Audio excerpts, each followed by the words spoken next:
Hi guys, so for my second video I thought I would talk more about the conditions that I have, what they are, the symptoms that I experience with them and symptoms that can come around for other people with them, and I also thought I'd touch more on my diagnosis story, so where my symptoms started right through to where I am now. I have got a couple of notes written down here just to make sure I get all the information right, so if I'm sort of looking down and up and around, that's why. So basically, to start off, POTS. So most of you will know if you've been diagnosed with POTS or if you're seeking a diagnosis of POTS, that it is Postural Orthostatic Tachycardia syndrome. That's what it stands for. So basically, the postural, meaning position of the body, tachycardia, increased heart rate, and syndrome means a collection of symptoms. So that's what the name stands for. So I have experienced a lot of symptoms over the years with this one. They are the main symptoms that I have had throughout this whole thing. I have more symptoms with this than I do with EDS or mast cell. And this is where my diagnosis came from. So it's a dysfunction of the autonomic nervous system, in short. It is a lot more complicated than that, obviously, but the autonomic nervous system is responsible for all the involuntary actions in the body. So things like your heart rate and blood pressure, digestion, bladder control, stress responses, all of those things are controlled by the autonomic nervous system. So they're things that you don't think about, you don't control yourself. So obviously when this goes wrong, that's when we start to get symptoms. So it can also be known as dysautonomia, because obviously disorder of the autonomic nervous system. So with us, blood vessels don't contract properly when we stand. So in a normal person, in a healthy person, when they stand up, the blood vessels will contract and the blood will go up to their heart and to their brain where it needs to go, and all around the other parts of the body. When people with POTS stand up, the blood pools at the feet and it doesn't get pumped right up to the heart and the brain. And that is why we can feel dizzy, lightheaded, our vision can go, we can get headaches, nausea, all that sort of stuff. And that is why for us, standing up can actually be really exhausting. And that is why we struggle with that. So the actual fainting part of it is the body's way of shutting itself down. So the body goes into safe mode, and that is as a result of the brain and the heart not getting enough blood and oxygen. So my main symptoms with this are dizziness, vision disturbances, so double vision, complete black vision, blurry vision, headaches, plenty of fatigue. I've had plenty of days where I've felt extremely tired, where I've not been able to do very much at all. Even getting myself to the toilet some days has been difficult. Heat intolerance, hot and cold, so some days I will feel really, really warm, especially if there's quite a dramatic temperature change. So in the summer, especially here in Plymouth, we get, a couple of weeks ago actually, we had quite the heat wave where it was about 30 degrees, and obviously that was quite sudden for here. So that can be difficult to deal with, that can bring on symptoms, so that can be almost a trigger. And also when it's cold as well, so I will get very cold hands and feet, I'll feel the cold quite a lot. It's quite a joke in my family that I am a cold fish, so to speak, because I feel the cold quite badly in the winter, which I will come on to in a minute with EDS, but that doesn't help the EDS, I will just touch on, because of the joints. So joint pain gets worse in the winter. When you're feeling cold, your joints feel a lot stiffer and you'll get quite a lot more pain in them, so I'll move on to that shortly. So chest pain as well, because obviously as your heart rate increases, which is obviously as a symptom of standing, so for us, because standing is such an effort, our heart rate increases and our blood pressure drops, and that is obviously what causes the fainting as well. So chest pain when you get a racing heart, palpitations as well, nausea, which I've mentioned quite a few times, and abdominal pain. Now, another issue with this is something called brain fog and word finding difficulties, and this occurs quite often in POTS patients. So it's, as I said in my last video, it's almost like somebody puts a blanket over your head when you're trying to think, when you're trying to explain something to somebody. I quite often give the wrong directions. So if me and my partner are in the car going somewhere and I know the way, and I'll say to him, I'll turn left, and he'll say left, and I say, yeah, left, but I mean to say right, and I know that that's the way we're going. So obviously that's tricky. It was tricky during education. It's not particularly easy now in adult life either, because it can be quite frustrating when you're trying to get a point across and you obviously can't voice that point that you're trying to get across particularly well. It's something that worries me going to job interviews. It's something that worries me about working full time. But you've just got to do your best to, realise it will happen. Maybe, I'll have to warn my employer or, whoever I work with. And obviously my family are fully aware that it happens too. So another symptom is blood pooling at the feet. Like I mentioned earlier, the blood goes down instead of our blood vessels constricting and going up. So we get blood pooling at the feet, which can cause some numbness, some tingling, and something called acrocyanosis, which basically means our legs can turn red and blue, and that is a result as the blood pooling at our feet. So I think that's pretty much what I've covered with POTS, especially in my experience. I know that there are other symptoms that people can experience too, but like I said before, because I'm doing it from a patient perspective, this is all what I've experienced, so this is just my perception on the whole thing. So my symptoms, obviously, as I said in my previous video, they came about when I was 14. I was diagnosed with scoliosis, and my first ever episode of POTS, or what we believe was the first episode of POTS, was the faint I had one morning when my neck clicked, and that was the first ever episode I had. From there, I had an operation for my scoliosis, and then the episodes got more frequent. A lot of it was pre-syncope, and pre-syncope is basically before you faint, so the symptoms that you would get before you faint. My body has a tendency to stick with pre-syncope. I don't faint a lot. I've had a few bad ones, and when I do it, I tend to do it pretty well. But most of my symptoms come with the dizziness, the headaches, the sickness, all that sort of stuff. So yeah, I think that's POTS pretty much covered as a little bit of an overview there. I'll move on to EDS now. So with EDS, there are 13 different types of EDS. So I have type 3, which may also be known as the hypermobility type. There is a difference between being hypermobile and having EDS. So if you are hypermobile, you may not experience any symptoms other than the fact you're known as being a little bit bendy. If you are diagnosed with EDS, there are other symptoms that come with that. So EDS is actually, we have faulty connective tissue. So our connective tissue is very flimsy, it's very stretchy, it doesn't support our joints in the way that it should, it doesn't support our body in the way that it should, and that is what causes our symptoms. So for me, the symptoms that I mostly get are painful joints. Obviously I'm hypermobile. I mean, they do quite a few tests for you on this one if you do feel like you have it. But for example, no, I don't see if you can see that, but I can get my thumb to touch my wrist. I can, bend all sorts of ways, put my arms up here and, do all that sort of stuff. So that's, that is the sort of the key thing with hypermobile one, is you will be quite bendy and flexible.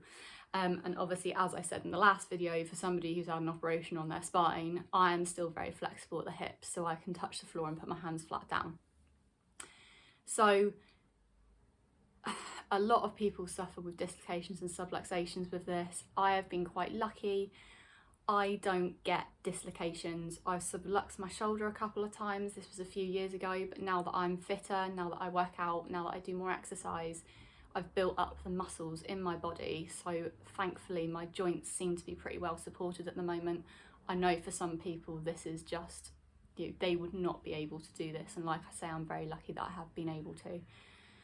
I've had a couple of knee problems with running, as to be expected, especially if you're running outside, because obviously it's uneven terrain, it's hard ground, it's putting a lot of stress on your joints. And even for the average person who's not got a condition like EDS, that would put stress on the joints. So that's just sort of something you've got to deal with at the time. Coordination problems. I am extremely clumsy. If you ask any member of my family, they will say that they get woken up in the morning because I slam the doors and I bang everything. I can't help it. I'm not trying to wake people up. It's just my coordination is horrendous. That is why I am actually quite surprised that I manage HIIT workouts, because a lot of it is to do with being a little bit coordinated and getting your coordination better. But yeah, that is quite a big one for me. Back pain, again, because of the scoliosis, I've got a few back issues at the moment anyway, and whether that's EDS, scoliosis related, I don't know. So resistance to anaesthetic is another one. So obviously, again, my back operation I had, we didn't know I had EDS at the time. I was very, very, very lucky, and I'm very aware that I was very lucky to not experience any complications during my surgery. We were told afterwards that to have a 5-hour operation under general anaesthetic of that sort was actually extremely risky without the anaesthetist knowing that I had EDS. So we were extremely lucky there. Another symptom my fiance always comments about, I have very, very soft skin. It's very velvety. It's very stretchy, and it's very poor healing as well. So I will bruise myself or cut myself and it will be there for a long time, and it may never heal properly. It may scar a little bit. Scar on my back is actually very well healed considering I have EDS, and I had many comments back along even before I was diagnosed where people said your scar is incredibly healed. You know, it looks great. I forget it's there. My partner forgets it's there. My parents forget it's there. We forget I've even had it done, to be honest. It's that well healed. So again, I was extremely lucky there. Digestion issues. Now this is a big one for me. Like I said in my last video, I've also got mast cell, which I'll come on to in a minute. Whether my digestion issues are more EDS, more mast cell, whichever one they are, I get them. So obviously connective tissue, the connective tissue in our digestive system plays a pretty big role, and if this is faulty, obviously you are going to get digestive issues. So that can be diarrhea, constipation. I've suffered with both, nausea, vomiting, abdominal pain, bloating, all of that.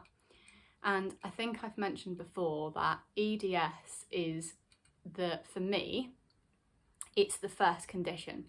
So I was actually born with EDS. It was genetically inherited through my family, and we think at the moment, because I have EDS type 3, that it was probably inherited through one parent rather than two. But again, you know, it could differ. This is obviously just what they found. This is just the research that they've done. So it's a faulty gene that's inherited basically. So I'd have had that since birth.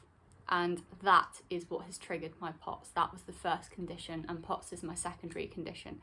So although most of my problems come from POTS, EDS was actually the condition that brought that on, because the two go hand in hand a lot of the time.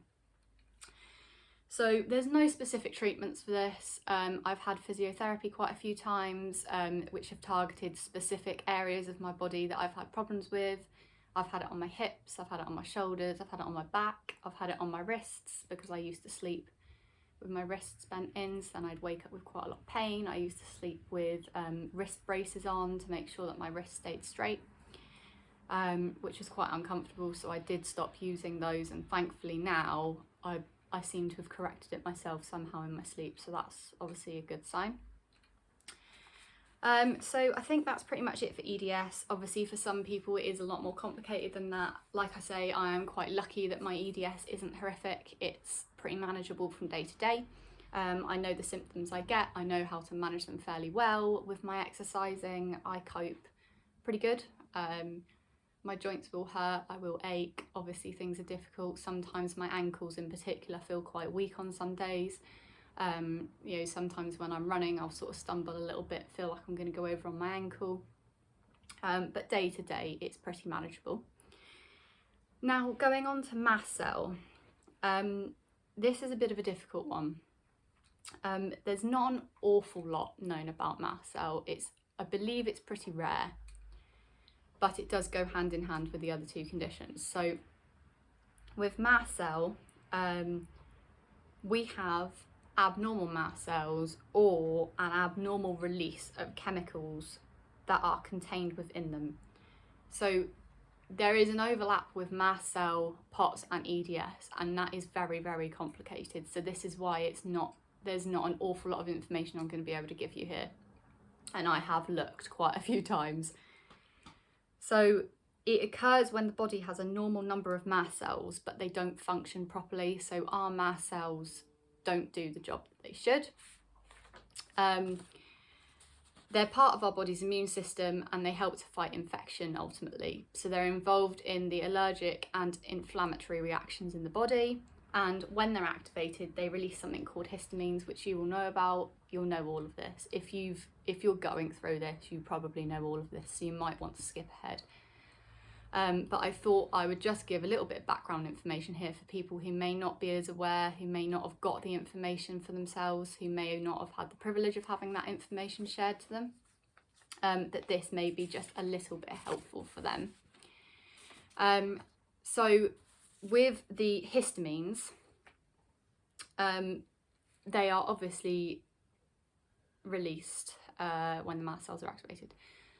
So they cause a variety of symptoms. So fatigue, again, a big one, kind of covers across the whole three conditions. Dermographism, that's a big one. So dermographism basically means skin writing. So sometimes if it's a bad day for this, I will be able to actually write on my skin. You'd be able to see what it says on my arm. I'd be able to write hello and you'd be able to have a look and see it. Today is not a bad day for that, so I can't actually do that today. Fainting again, headaches again, nausea, vomiting, chills. A lot of the symptoms cross over, and whether they're one condition, whether they're another, whether they're both, obviously we don't know at any one time what they are. So a lot of it does cross over. Breathlessness, that's a new one.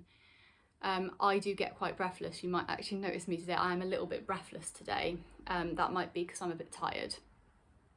I think I said in my last video it's been a pretty full-on couple of weeks for me, and today is my second day off, so I'm sort of taking a little bit of time to recover at the moment, so I do find myself a little bit breathless.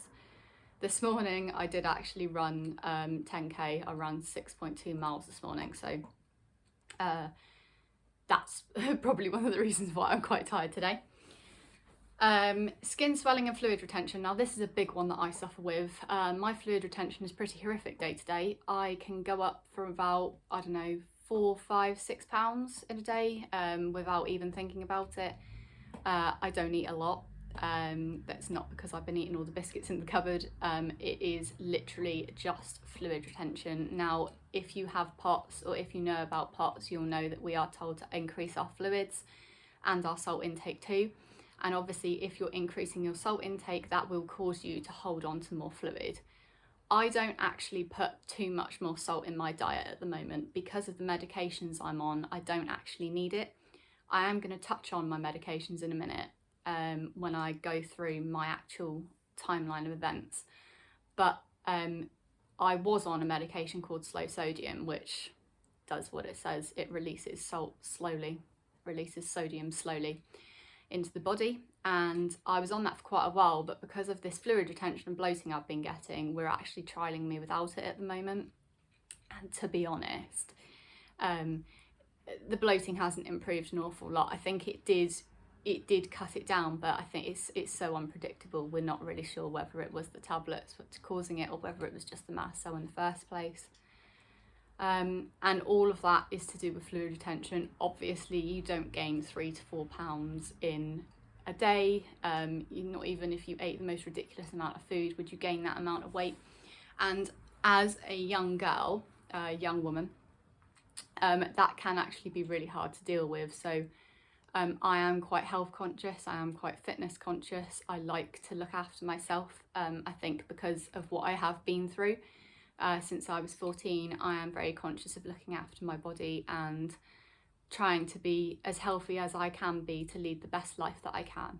And I think when I get fluid retention, when I get bloating, when my body looks different, that can be quite difficult to deal with.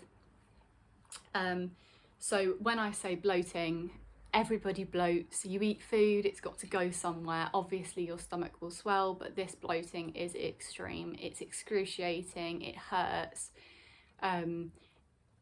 Your stomach really does grow, and it is really painful. So if you experience a little bit of bloating here and there, please don't think, oh, I might have mast cell. The chances are that is extremely normal, but in this case it is pretty excruciating pain that goes with it too, and very uncomfortable. So for this, also nausea, vomiting and abdominal cramps with this one. Now I've had a couple of attacks before where I have been quite violently ill, and it has been put down at the time as being some sort of gastroenteritis, or something I've eaten or something that's not agreed. We actually think now that I've been diagnosed with mast cell that is more than likely what it was, due to the series of events that have gone with it. Also, along with that goes a symptom called urticaria, and it's basically a very itchy rash that you will get on your body. And I actually had that when I was unwell. I came up in a rash too, so that made us think that it could have been a mast cell reaction. Whether it was environmental, something I'd eaten, we don't know, but it happened, and then it went as quick as it came. So again, like I said the other day, it's very unpredictable, so quite difficult to deal with that one. Treatments at the moment, so histamine blockers are one form of treatment. So an example of that I'm on is cetirizine. I take cetirizine anyway because I do suffer with hay fever. So especially at the moment in the summer months, I'm taking cetirizine daily. So that is one treatment.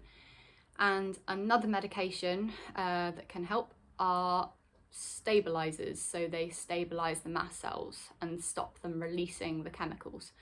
So sodium chromoglycate, which is what I'm currently on. I have been on it for quite a while now. I used to be on the nose spray version, the nasal spray, and that actually got stopped here in the UK, so we can't actually get hold of that anymore. So what I used to do is I would use that before I went out for food or before I had a big meal in the evening, and that used to just help. It used to stabilise my mast cells basically, so it used to help me digest the food that I was eating before my body gave me a huge reaction against it. Now I am still on that now, but I'm on the oral form now, and thankfully it does seem to help. It does seem to be pretty good. Obviously at the moment I'm not going out for meals, so I'm not eating out, and I do cook my own food, so I control what goes in my food, and day to day I tend to eat similar foods, so it reduces the risk of a bad reaction there. Another one that may help is ketotifen. Works in a very similar way, and again I've trialed that one. I've actually come off it again at the moment because of the fluid retention. It was something that we'd added in at the same time that it started to happen, so we decided to trial it without it and see if that improved it at all. And very similar to the other one we came off, slow sodium, whether it has helped or whether it was something that was just going to happen anyway, we don't really know. So yeah, for mast cell I think that's about it really for mast cell as well. like I said the other day, it is something that is quite difficult. Sorry, do excuse my dog. She's just trying to get herself nice and comfortable down there. It's something that is quite difficult to deal with. I do get the symptoms on a daily basis at the moment, unfortunately. It's still something we're trying to control. Now, something else I just want to touch on quickly is something called gastroparesis. Now, I've not actually been diagnosed with gastroparesis, but I am aware it is a condition that can come hand in hand with POTS and EDS. I actually do show some of the symptoms of gastroparesis. The symptoms are very similar to mast cell, and very recently, and with it recently, I mean literally within the past couple of weeks, it's something that we have started to consider that we will probably be bringing up to the consultant soon. So gastroparesis is basically delayed emptying of the stomach. I'm not sure on the science of it. Like I said, it's only something that's come to a front for me over the past couple of weeks. But with this, you feel full very quickly, you get nausea, you have vomiting, you get bloating, you lose your appetite. And that for me has actually happened over the past few weeks. I have been, probably, well, maybe a month or so, I've lost my appetite a fair amount. Abdominal pain and heartburn. Now, I do get the majority of those symptoms. So that is something that we are going to ask about. I may not have it. It may all be mast cell, but it's always worth investigating these things because every little helps with this. You need to try and attack the symptoms that you're getting. You need to try and make sure that you have your diagnosis, so you know exactly what's going on in your body, so you can do the best that you can for your body. And the final condition I just want to touch on quickly as well, again, I was diagnosed with this back along, and whether I have it or not, I think I mentioned this in my last video, we're not sure whether it was actually mast cell disguised or whether I have and still do have this. So that's irritable bowel syndrome. Now, as I've just said earlier, diarrhea and constipation, they are symptoms of POTS and EDS, unfortunately. I have suffered with both. They change throughout the months, they change throughout the year, they've changed over the years, they've changed since I was 14 to now. It changes every day. And again, very difficult to deal with as a 16-year-old when I was diagnosed. It was not particularly a diagnosis I was pleased with. Obviously, that's quite difficult to deal with when you're 16. Thankfully, mine is pretty well controlled day to day. I know what helps me, I know what doesn't help me. Plenty of fibre, but not too much. A good diet and trying to get all those fluids in. And likewise to that as well. It's a pretty vague overview of that one. I know for a lot of people it's different in a lot of situations. The other thing I just wanted to touch on as well, which is another bit of a sensitive one, is with POTS and EDS also comes bladder urgency and frequency, and sometimes loss of control. So I am very lucky. I don't lose control of my bladder ever. I never have, and hopefully I never will. But I have experienced urgency and frequency, and I have been tested for a couple of things here.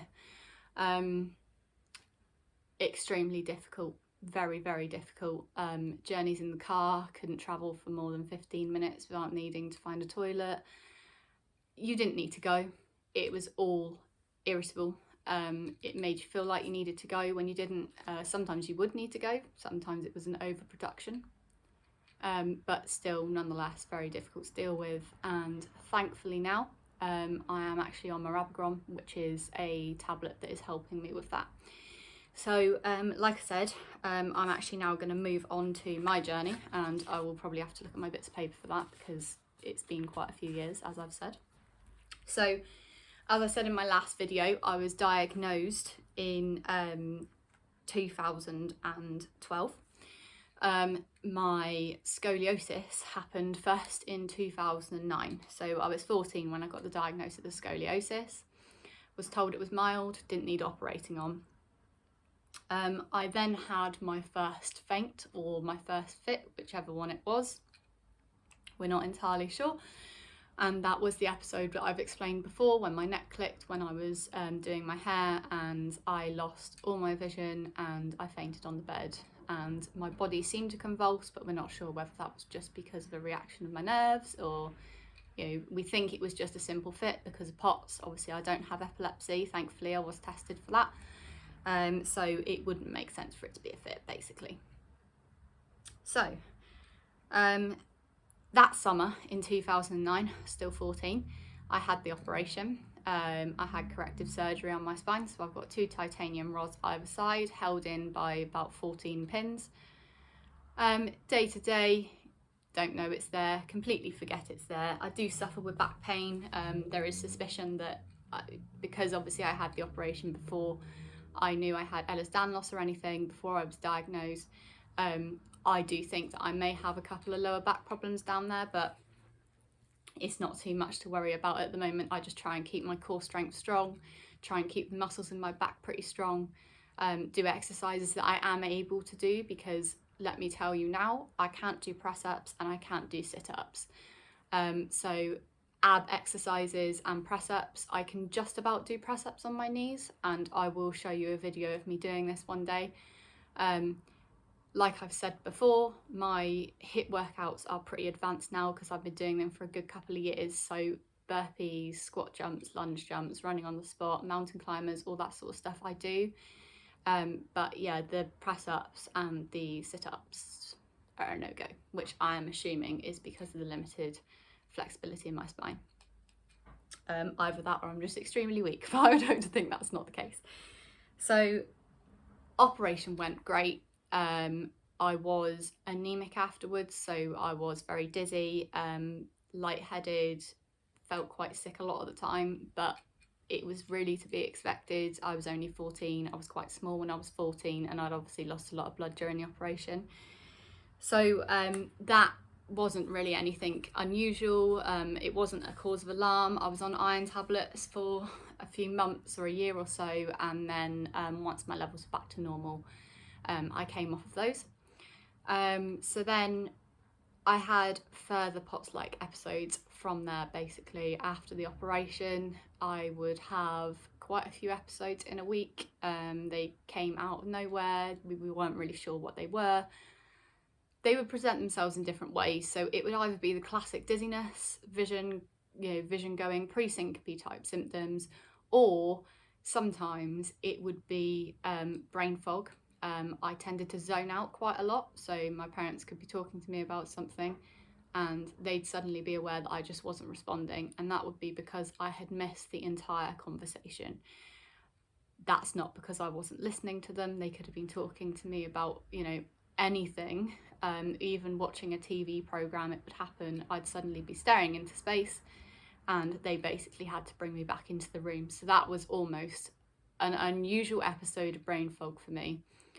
But that is something that I suffered with quite a lot when I was younger. Thankfully now, that doesn't actually tend to happen. I'm assuming because of the medications I'm on are very well controlled.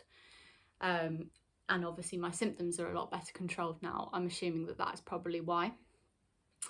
So with that, obviously went to the GP, got referred to the hospital. The testing basically started. So I was tested for epilepsy, so I was referred to a neurologist who tested me for epilepsy. That came back negative, which was great. Did not want to be diagnosed with epilepsy, fully aware that that is, not a pleasant condition to have, also a very difficult condition to live with. Migraines, we started treatment for, actually. So because you can't really officially test out for migraines, we actually started the treatment for that. So, but before that, I was also tested for a brain tumour. So I had an MRI, I had EEGs, I had ECGs, I had all the tests you can imagine for these things. And obviously being told you are being tested for a brain tumour is very, very scary. I can remember writing out a symptom diary and checking off all the symptoms that I had against all the symptoms of all these things that had been brought up to try and get a hold of what was actually going on. obviously came back negative. We were really relieved about that. Adrenal tumours, exactly the same thing. Endocrinologist thankfully ruled that one out for us, but did have the test for that. It's very difficult because obviously these are a syndrome. There are so many symptoms, and obviously these symptoms are also symptoms of other conditions. So obviously this is why POTS isn't that easily detectable. It's got better, I think, since I was younger. I think now there are people that are more aware of it. There are doctors that are more aware of it, and especially when it comes to the actual diagnostic test, which I'll talk about in a minute. That is it's better known about now, the symptoms and that it can occur in teenagers. Puberty can trigger it around that time, so I think they know what to look out for. So my diagnosis is an interesting one. So after all of this, all of the testing, all of the referrals, my mum, as I've mentioned in the last video, she actually works at the hospital. So she's a medical secretary on the children's ward at Derriford Hospital, and one of the consultants that she works with, she obviously knew that we were having problems, the struggles that I was facing, the symptoms that I had, and she came up with the diagnosis of POTS. Ever grateful to her, because if it wasn't for her, I don't know if I would have reached the diagnosis and started the treatment at the time I did. So she came up with the diagnosis of POTS, but obviously because of my age, again, if you're in this situation and you are a similar age to what I was, you will know there is a dreadful crossover within the NHS from child, adolescent and adult. There is a gap, unfortunately, where you don't fit into either category, and I was unfortunately in this gap. So we had to find a consultant who would happily test and deal with it, basically. So I was still under the care of my neurologist, who tested me for the brain tumours. So we took this information to him, and he agreed that it did sound like a possible diagnosis. So he then referred me to London, where there is a professor there who specialises in POTS and EDS, and that is where I got my diagnosis. He diagnosed POTS, EDS type 3 and dysautonomia, which POTS and dysautonomia, I've never been too sure on the exact differences between the two, or whether they are the same thing, so I can't really explain that one. But basically I got sent for a tilt table test, which you may have heard of if you're in this similar situation, which basically they lay you on a table, which moves, and they plug you up to a blood pressure machine. They measure your heart rate, they measure all your stats. They put the table up and basically wait to see what happens, and you go from laying to standing, and obviously if you have POTS, that will become an issue for you.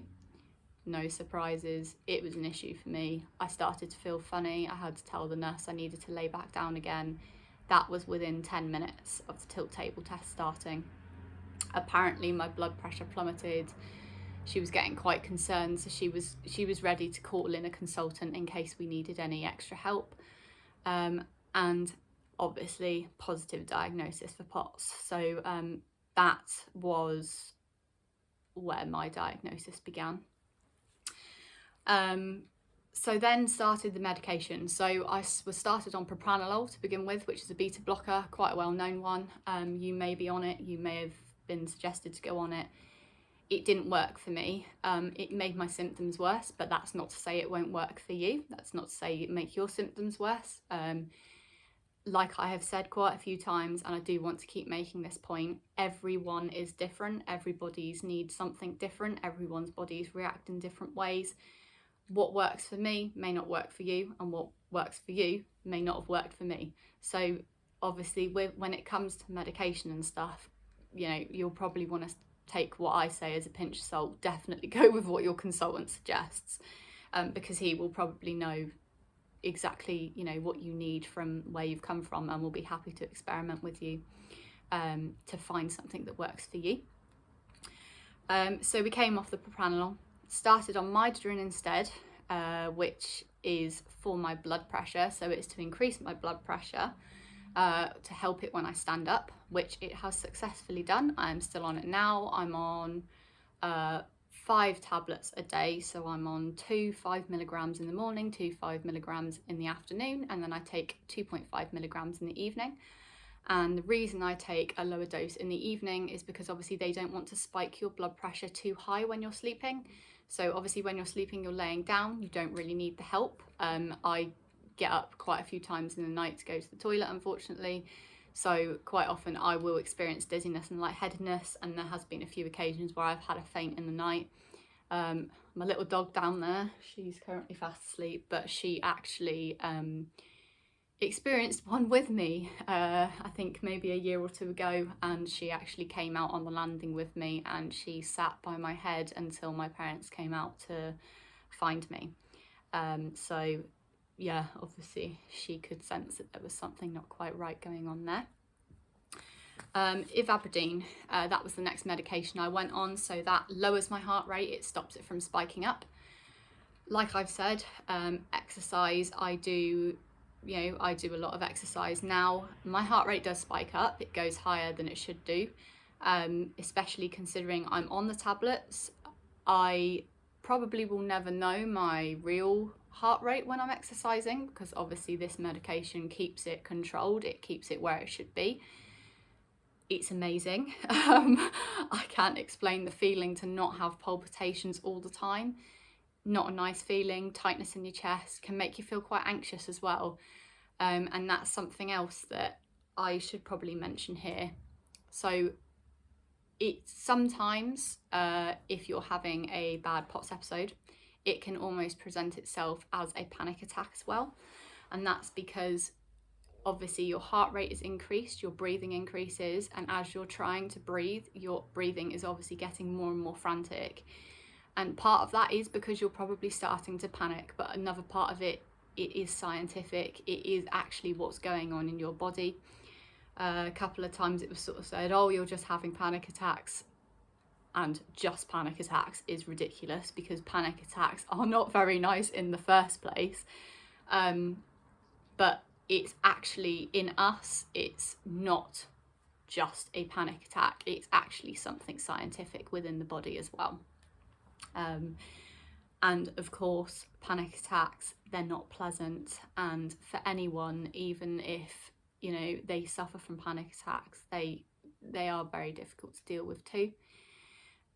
So from there, we tried a serotonin reuptake inhibitor, and that was to try and battle my severe fatigue. So it was thought at the time that I wasn't getting very good quality sleep.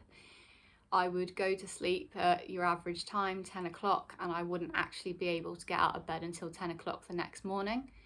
May think it's not a dramatic difference, but I mean that's quite a long time to be sleeping, and the time would be spent sleeping, not just laying in bed. My parents used to go to work at about 6 a.m. and I would wake up at 6 a.m. Say goodbye to them, but then I would have to go straight back to bed. I'd be absolutely exhausted. I wouldn't be able to start the day or get myself ready. And that did help me for quite a while. Again, that's not one I'm on now. I've come off it. I don't need help with that anymore. I go to bed very early now. I go to bed at between 8 and 9 p.m. It's very rare that I actually stay up past 10 p.m, but that is because I get up at 5 a.m. So I get up very early in the morning, so my day finishes a little bit earlier too.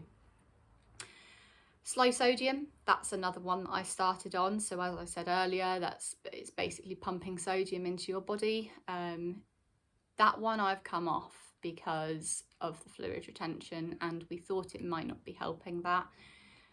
So I'm not currently on that one. Whether I go back on it or not, I don't know. Obviously, with everything that's been going on, I've not actually seen my consultant recently, and I don't wish to bother him with things like that. So it's probably something that we will discuss in our next appointment as to whether I feel like I need to be on it again or whether I feel like I'm okay off it. Pyridostigmine, I'm still on that one now. That's one that we started a little bit later than the rest. it basically, it's used in another condition. It delays the breakdown of acetylcholine when released from nerve endings to improve muscle strength. So that's probably one of the reasons why I'm able to do the workouts and do the running and all that sort of stuff, is because I'm actually, it's being improved for me. A lot of my muscle strength and my weakness has gone. I'm not as weak as I was. Obviously, I feel quite strong now in my body. I feel quite good. And that is one that was always sort of said to just boost me generally. So once we'd reached a point of actually dealing with the individual symptoms, this was a medication that was introduced later to boost the general, the general wellness of me and how my body worked. So the final one is sodium chromoglycate, and as I've just said, with the mast cell, it's for eating, it's to help me eat, it's a mast cell stabilizer. So this helps me to digest my meals, it helps me to not get an attack while I'm eating. It basically allows me to be able to eat enough without getting an attack. A lot of my attacks used to happen around meal times, because as you're eating, obviously your blood goes to your stomach to digest the food, and while the blood is in your stomach, it's obviously not in your head. So that's why I used to get a lot of my attacks at mealtime. I'd end up only eating half my food and, skipping out on the rest because I had to go and lay down, go to sleep. So that really does help. I used to take the nasal spray, as I said earlier. It's been discontinued, so I'm now on the oral version, but thankfully that does seem to work for me as well. It seems to be pretty good. Sorry, there are a few more actually. I said the final one, but there are a couple of more. So ranitidine, I think I said in the last video, I was on ranitidine. I'm now not on it at the moment. This is actually my first week without it. They can't actually get hold of it at my pharmacy, so I'm not on it at the moment, but originally it was to treat my nausea. It basically just decreases the stomach acid production, so makes you feel a bit less sick. I have been given an alternative, so I'm not completely without anything at all, but thankfully I've not needed to use it yet. I've been, nausea-wise, touch wood, this week especially has been quite good for me. I do wake up in the mornings feeling sick, but that's because I'm quite often bloated in the mornings. My mast cells, whatever happens overnight, I don't know, but they don't enjoy the mornings. Something else that I'm on from time to time is lactase. Now this is just something I buy from Holland and Barrett, one of those sort of shops, buy it online, whatever. It's basically because I have a slight sensitivity to dairy. Now I don't tend to eat too much dairy anyway, but I can't actually, I can't have milk and cream in big quantities. It will make me, not very well. It'll make me bloat. It'll make me feel sick. I actually was sick once after having something with dairy in it. So yeah, that's basically why I take that. So I would only take that before I eat a meal. So say if I'm going out for a meal, and obviously I'm not cooking the food, so I can't make it dairy free or lactose free, whatever, I would take one of those just in case there's any hidden dairy in there, like cheese or a bit of cream in the sauce or something. And again, that does tend to help. My mum actually takes it as well. We both have a slight intolerance to dairy. We don't have an allergy to it or anything like that, and like I say, I can eat cheese. I can eat some forms of dairy, but I tend to veer towards the more dairy-free options nowadays. I use the Ultra products, which are great. I don't miss it at all, if I'm honest. Milk in my tea I can deal with, it's only a small amount. Ketotifen I've already talked about earlier on, so I won't go over that one again because I'm not actually on it at the moment. So to be honest with you, that is my sort of quickish, this video is like 49 minutes now, but that's sort of my story. That's my sort of explanation of my conditions and what's currently happening with me and what's happened with me since I was 14. I hope that's helpful to some of you. Again, it's not hugely in detail, but obviously I'm only talking from a patient perspective and not a medical professional point of view. So obviously, it's been hard. It's hard for your mental health. It's not an easy thing to go through when you're that age. It's not an easy thing to go through now that I'm 25 either. A lot of these things, well, all of them I will be dealing with forever. It makes it hard when you think about the future sometimes, but what I want to try and do from these videos is give you a bit of positivity. When I was diagnosed, I felt an awful lot of negativity around it. I was angry. To me, it had taken away a part of my life that I would never get back. Those 2 years that I was really unwell, virtually bedbound, those were years that I was never going to get back. And to me, that was a really difficult emotion, because who are you angry at? You can't be angry at yourself. You can't be angry at, the doctors. Obviously, they're doing the best they can for you. The fact that it wasn't diagnosed until a little bit later wasn't their fault at all. It's a condition, it's an invisible illness, that's what it is. And that's because it disguises itself and it hides itself. And unfortunately, that's why it is difficult to get diagnosed. So I know that it was frustrating for me, and I'm sure if you're going through it or have been through it, it's also frustrating for you. And I just hope that, from this, like I've said before, I exercise now. I walk my dog 45 minutes to an hour and a half. I do HIIT workouts, I run. I'm hoping to get a job by the end of this year. I've completed my degree. I'm engaged. I'm hoping to buy a house next year. All these things, I'm not coming on here to say, oh, I'm doing this and I'm doing that. I'm saying it because I want to give you hope, because these are all things that I didn't think I'd ever achieve. And yes, it's been hard work to get here, but I'm 25. When I get a job, it will be my first official job. I am self-employed at the moment. I'm a baker from home. But that's, I don't class that as my proper job, because that's not where I'm going to end up. So, I am 25. I'm aware that it's an older age to, be starting to look into work, be starting to move out. I do still live with my parents. Thankfully, my fiance actually lives with us here. So I am very, very lucky. I'm in a very supported position, especially financially and, health-wise too. My parents have supported me through this whole thing, and my fiance supports me now too. And none of these things will ever, they'll never change that. I will always be supported. So I hope that it just gives you a little bit of hope, a little bit of an insight that life isn't over for you with this diagnosis. It's a lifelong sentence, but don't make it rule your life. You choose to control it. You control it. So when you're at a point, when you're ready to be able to try and recondition yourself, you take control. Don't let it control you. That's one of the problems with these conditions, is the fact that you do tend to lose quite a lot of control. And you try to regain control, and that is very difficult to do. It's difficult to try and control things that you don't know how to control, and things that are unpredictable, but you can do it and you will get there. So I hope this has been helpful. I will do another video soon. I will probably touch on exercise. I might do a little one on that. I might try and include a few little clips. Obviously at the moment I'm trying to do these unedited because I've got no editing skills at all. So I might try and do a little exercise one to explain where I started to get to where I am now.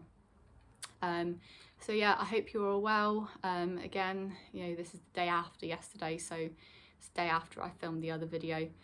And we're still in a strange situation now, so I hope you're all dealing well with that. I hope you're all okay, not feeling too many symptoms and stuff during this time. And I will hopefully speak to you all soon. Okay, thank you very much for watching. Really appreciate it. And again, like I've said before, please let me know if there's anything you want me to touch on, or if you've got any questions I might be able to answer from my point of view. Yeah, please let me know.